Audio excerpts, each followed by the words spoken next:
Good evening. It's 8 o'clock. I'm Sally Baudet, live from Johannesburg. Your top stories this evening. Police identify 3 of the 5 homeless men who were brutally murdered in Mikkelneuk in Pretoria in recent weeks. After 9 days underground, miners at the Lanxess mine in Rustenburg have ended their sit-in following negotiations between union bosses and company management. And at last, consequences for those implicated in corruption at the state capture inquiry. SARS is on the hunt for possible tax defaulters, and Angelo Agrizzi has been ordered to pay for his racist admission. We start in Swane, and police say they've identified the bodies of 3 of the 5 homeless people killed in the capital.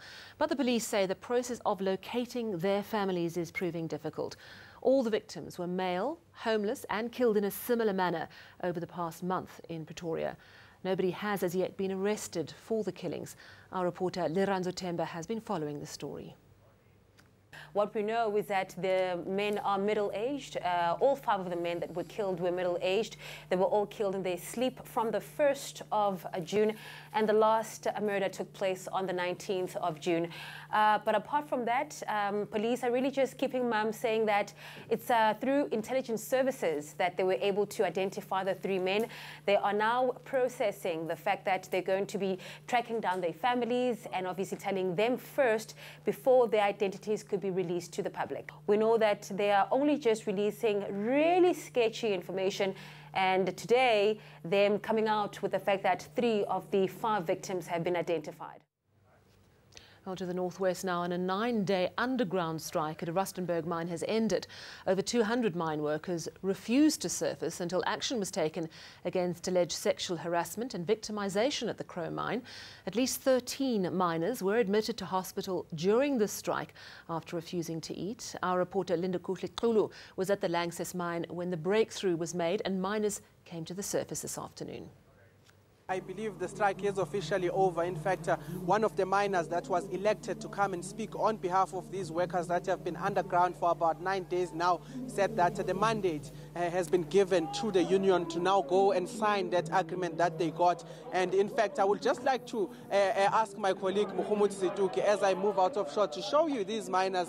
They are singing right now. Some of them have even moved as far as I am, and they are basically have agreed on what those terms that were brought by the union are. And in fact, more so, if I can show you the food, that is the hydration food that is here. They brought water for them.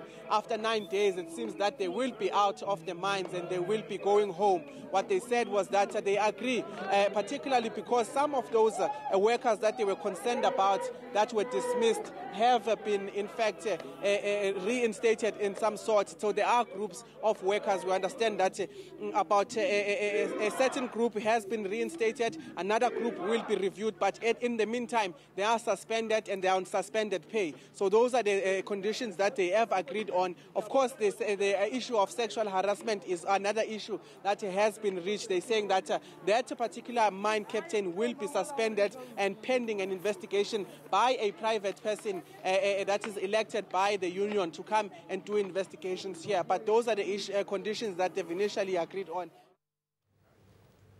The Constitutional Court has thrown former NPA senior advocates Nomgcobo Jiba and Lawrence Mrwebi a lifeline. The Apex Court has dismissed an application to remove them from the role of advocates, which would have meant they could no longer practice law. It is now up to Parliament to either ratify or overturn President Ramaphosa's earlier decision to dismiss them from the NPA, a decision he took on the Mokgoro inquiry's recommendation. Our reporter Moloko Moloto reports. In 2016, the High Court found Nomgcobo Jiba and Lawrence Mrwebi guilty of misconduct, concluding they weren't fit to continue practicing as advocates. The pair were criticized for their handling of cases involving former crime intelligence boss Richard Mdluli, ex-head of the KZN Hawks Johan Boysen, and former President Jacob Zuma. The Supreme Court of Appeal later overturned the High Court judgment. Then, the General Counsel of the Bar of South Africa approached the ConCourt to set the appeal court's judgment aside. But the Apex Court unanimously dismissed the Bar's application. This court holds that the GCB has not established that this matter falls within its jurisdiction. The ConCourt has also cited the Supreme Court of Appeal's judgment, which found there was no misconduct on the part of Nomgcobo Jiba, and the issue of dishonesty did not arise. On Mkhwebi, even though the Supreme Court of Appeal found misconduct, it held he was not dishonest. Jiba's lawyer says they await Parliament's next move. Realistically, we can accept that she's going to be fired. When that happens, the 12-6 process at that point then becomes finalized. We hold instructions to then take the Mohoro report on review. The advocates have won this round, but it seems this is the beginning of another legal fight over their expulsion. Molu Kumulot, Johannesburg. The Zondo Commissions heard how banker Masocha Mngadi was involved at South African Airwaves. Evidence suggests he may have used BNP Capital as a front, but BNP Capital's sole director, Daniel Mahlangu, has proven an evasive witness. Now, he claims Mngadi wanted to work with his firm due to his experience on huge deals. A previous witness claimed she was told Mngadi was so-called Dudu Myeni's person. Meanwhile, events outside the inquiry are proving interesting. Erin Bates has the story. As the aviation focus persists, events outside the Commission are taking off. Bosasa CEO Gavin Watson was subpoenaed to appear before SARS on Wednesday. SARS wants answers on the Bosasa Group's finances from some 20 witnesses. Former COO Angelo Agrizzi claims Watson masterminded a bribe scheme. He was the godfather of Bosasa. Everything went through him. Business Day reports Watson is to be questioned about a 500,000 rand donation to the CR17 campaign. A unit in the Commissioner's office is closely monitoring the state capture and PIC inquiries. Agrizzi returned to the Randburg Magistrates Court. This following audio aired at the state capture inquiry in late January. Absolute racist. Uses Peter. Brian Teddy. Shavasi. Apparently he's an absolute racist. What I've heard you say there is extremely offensive. Yes. Totally unacceptable. Agrizzi and the Human Rights Commission have settled out of court. We hope that he will not make similar utterances in the future. In fact, the court has barred him. He's now restrained from communicating or propagating hateful utterances. He'll donate 200,000 rand to an Alexandra charity he's set to visit. Agrizzi's apologized to South Africans and says he deeply regrets what he said. But once again, Chair, I am a racist. I agree. We are jammed. Thank you, Chair. Erin Bates, Johannesburg. In other news, President Cyril Ramaphosa has responded to the public protector investigating a donation he received from Gavin Watson of Bosasa. Now, Watson made a 500,000 rand contribution to Ramaphosa's ANC presidency campaign in 2017. According to the presidency, their response to the public protector contains affidavits and supporting documents which they believe will bring the matter to a speedy conclusion. Mineral Resources and Energy Minister Gwede Mantashe says workers need to mobilize themselves and become vehicles through which society can be shaped. The minister is encouraging employees to use their skills outside the workplace as well. Mantashe addressed Nahawu's policy conference in Boksburg today. Mobilize workers to take your experience in the workplace. You're available in communities where you stay. If workers don't do that, it's about slightest provocation, my parallel alliance, because they have not internalized Ukuti. Their alliance is their vehicle to shape the society they want to be part of. It's not a gift. It's not a Father Christmas present. It's a political alliance that pulls us together against a very organized enemy. Now to Parliament and a case of missing constitutions, quite literally. An investigation was launched 2 weeks ago with concerns that light-fingered MPs might have made off with more than one copy of the constitution during their induction. But a probe has revealed there's been no theft, only a case of a misplaced case of the booklets. Lindsay Dentlinger has the story. A tool of the trade, a leather-bound copy of the constitution for all MPs. But the alarm was sounded when some complained they didn't get one. It was claimed they may have been stolen. But a probe has revealed no proof of this. We asked our security personnel to scrutinize the video, which they did, and they indicate to us that they cannot find evidence that any member or any person stole a constitution. But some MPs are not happy with this explanation. Can it then be put on record that our members are not thieves? The Freedom Front Plus says it's not all bad press. Honourable Speaker, I think we should look at the bright side of this whole thing. The Constitution is such huge demand that we spend time trying to get copies of our Constitution. The Speaker says if that's the case, MPs should have said so. Your point is taken, but it is also honourable only to take what is allocated to you. That was the point we were trying to make.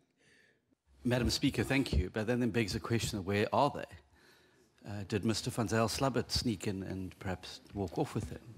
Parliament says a box of 105 constitutions might have been accidentally misplaced in another room, and all MPs will get their copy. Well, hopefully wherever they are being read. Still to come, have you ever paid a bribe? Business leaders speak out against corruption today. And in international news, a heat wave is spreading across Europe, bringing temperatures of up to 45 degrees Celsius.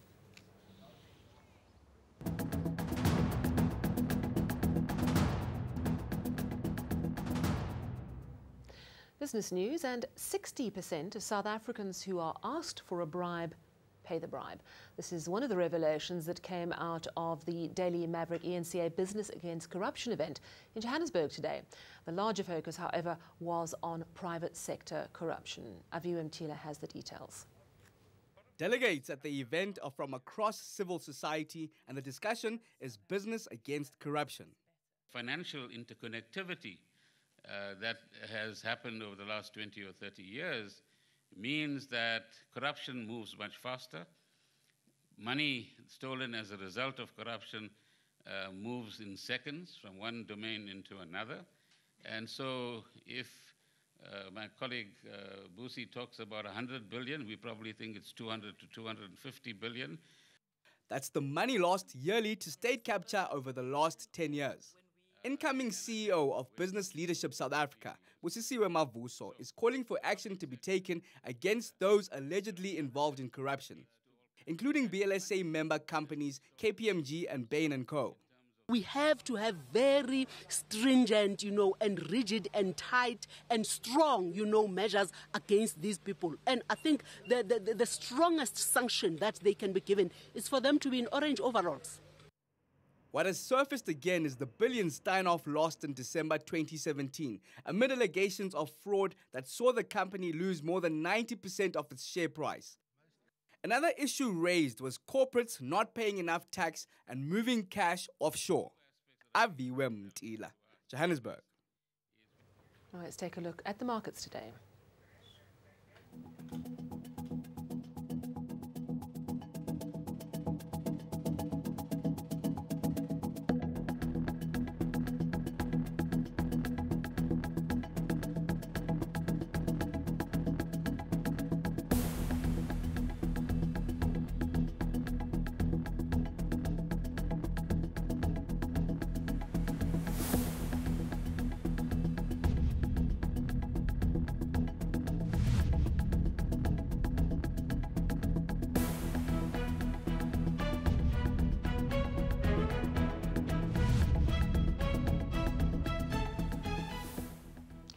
International news now, and a police officer has died after 2 suicide attacks in Tunisia's capital, Tunis.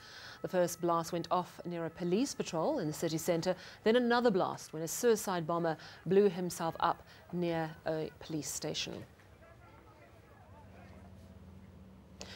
And authorities in some European countries are worried the sudden heat waves they're experiencing. They're trying to find ways to protect humans and animals from heat stroke. Temperatures on the continent have soared, climbing sometimes above 40 degrees. Previous heat waves in Europe have proved deadly. Still ahead, we'll go to Joel at our weather centre for all your weather news, with another cold front we understand approaching. And then it weighs nearly 30 kilograms, made from 100% pure beef. We take you to New York to show you what could be a Guinness World Record or a rather large dinner.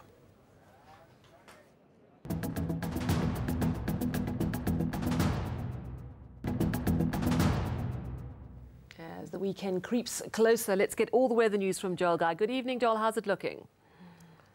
Good evening, Sally. We have another big one tonight that is just about to hit the Cape Town area, and it's going to maintain rainy weather tonight over the southwestern areas. And by the time we start off Friday, the cold front will be maintaining cloudy, showery and cold conditions over the western areas of the Northern Cape as well as across much of the Western Cape. Then throughout the day, we will stay with those showers over the western sections, and ahead of the cold front, it's going to be mostly sunny for much of eastern South Africa, very warm for KwaZulu-Natal and the eastern areas of the Eastern Cape. And in the evening, we will continue to see some very isolated showers for parts of western South Africa, where quite a lot of cloud will continue to hang around. So we are going to be seeing cloudy, rainy and chilly weather on a Friday over the western areas of the Northern Cape, particularly around Sutherland, where a high of just 7 is focused. The rest of the province will be mostly sunny with much warmer afternoon temperatures. In the Western Cape, we are going to see cloudy and rainy weather in most areas. Temperatures just managing to reach the mid-teens in most parts. It will be drier and warmer, however, as we go towards the eastern parts of the province. The Eastern Cape should see mostly sunny and mild to warm weather, especially over the eastern parts, Tata and Port St. John's both peaking at around 28 degrees. Similar weather is forecast across the KwaZulu-Natal province, where it's going to be pretty warm as well in some areas. Ulundi hitting the 30-degree mark on Friday afternoon. Sunny and mild for the Mpumalanga Highveld, but it will be warmer as we go towards the Lowveld areas. We could see a few patches of cloud around the Limpopo province, where it is also going to be warm. We are expecting a sunny and mild to warm day for the northwest, clear skies as well for the Free State, with highs mostly in the lower 20s. Gauteng is going to be cloud-free as well, with top temperatures around 20 degrees for Johannesburg and Soweto. Now on Saturday, we should see mostly sunny skies for much of the interior. It will be partly cloudy and cold for Cape Town. Then on Sunday, another cold front hits the Cape Town area, introducing cloudy, rainy and cold weather. It will be sunny for the rest of the country. That's all from me for now, Sally. Back to you. Thank you very much, Joel Guy there in Cape Town. And finally, it could be the world's largest hot dog, weighing in at nearly 30 kilograms. This massive hot dog was put on display in New York before being served to the public. Made from 100% pure beef, it took 3 men to carry it to the grill, where it cooked for 2 hours. The humongous hot dog was then placed on 2 equally large buns, weighed on a scale and then topped with mustard and sauerkraut for feasting.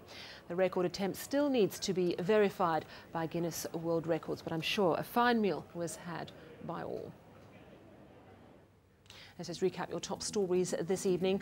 Police identify 3 of the 5 homeless people who were brutally murdered in Merkelniuk in Pretoria in recent weeks.